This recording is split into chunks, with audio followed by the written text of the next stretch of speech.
Hello, and welcome to your additional practice activity for understanding descriptive statistics. In this example, we're going to be looking at a different data set, and this is again taken from a fictional study that's aiming to look at the impact of coaching on work-related well-being. And for participants who are either classed as permanent employment or casual employment. There are 10 people in each of those groups, and what we're doing at this stage, if you can imagine that this was data that you had collected, is that we want to look at our sample and we want to understand the characteristics.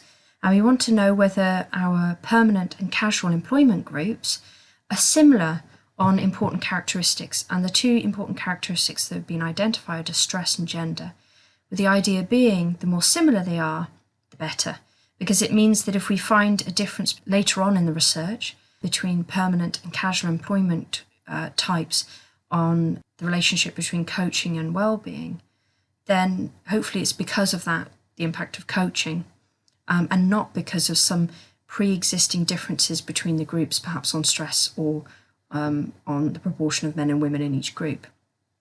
So what we're looking at is to run or produce descriptive statistics to help us understand what our sample looks like and to see if our groups look similar to each other or not. Are there key differences? What we've got here then are the descriptive statistics that we've produced using SPSS. In this video, I'm going to show you how those were produced. But we can see that we've split them by casual and permanent employment types. And for the first variable that we're looking at, it's produced descriptive statistics for a continuous variable, which is stress score. And then we have the descriptive statistics for a categorical variable, which is gender. And we've split those by the two employment groups. So you would need then to collate that information into an APA formatted table, a single table, whereby for each group we can see the mean, standard deviation and range of stress scores for each of the groups, and the number of percentages of males and females in each group, again separately, so split by employment type, but within the same table. And then following from that, it's about drawing those conclusions. So in the final question in your activity sheet, it's about drawing conclusions from this about your sample. What are the key patterns that you identify? So this is the data set. You can see that you have a column called ID, which is the unique identifier for each participant. You have a column for employment type, and you can see that split by casual and permanent. And actually, this data set is sorted on casual and permanent employment type. The next column you have are the stress scores for each person.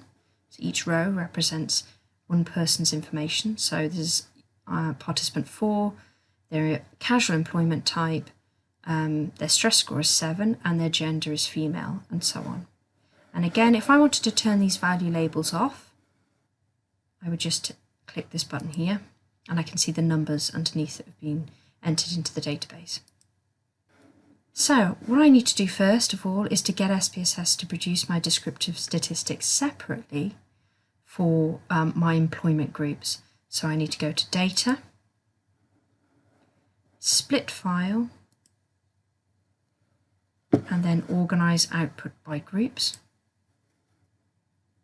And I need to transfer over the employment variable because that's what I want SPSS to split all my output up by.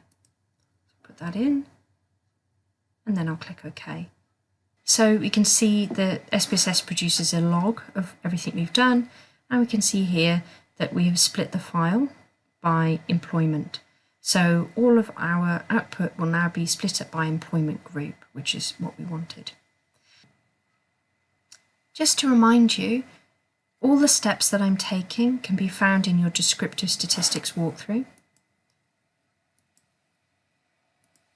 So to split up output by groups, I would just follow these steps here, and then to obtain descriptive statistics for continuous variables such as the stress score, I would click on here, and to obtain descriptive statistics for categorical variables, I can see the steps outlined here. So categorical variables, for example, gender. Okay, so we go back to the data. So now I need to analyze my data. So I need to go to Analyze, I know I want descriptive statistics, and I will look at the descriptive statistics for the continuous variable first. So I need to choose the descriptives option. My continuous variable is the stress score, which is this one, so I'm going to transfer that over. And I'm going to click on the options button to make sure that I have all the information that I want ticked. So the defaults are mean, standard deviation, minimum and maximum, but I also want range. So I'm going to choose that one, and then I'm going to click continue, and then I'm going to click OK. And here we've produced the descriptive statistics for the continuous variable, which is stress score. We can see that we have 10 participants with a range of 8 points in the casual employment group, which range from 1 to 9, with a mean of 5.3 and a standard deviation of 2.5. For the permanent group, we have 10 participants with a range of 12, a minimum score of 1, a maximum of 13, and a mean score of 4.9, with a standard deviation of 3.7. Okay, so now I need to look at the descriptive statistics for the categorical variable gender.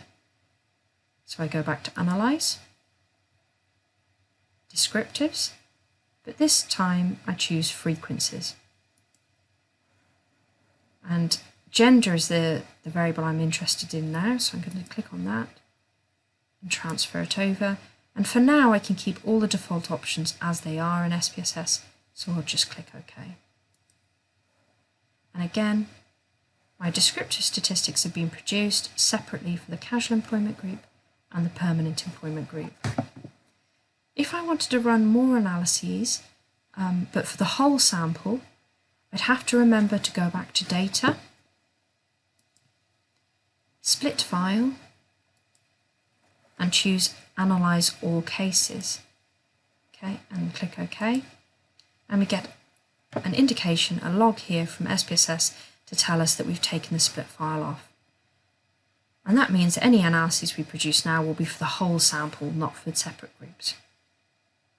Okay, so have a go at that activity and then watch the follow-up video where I talk about what you can take from these descriptive statistics and how you can report.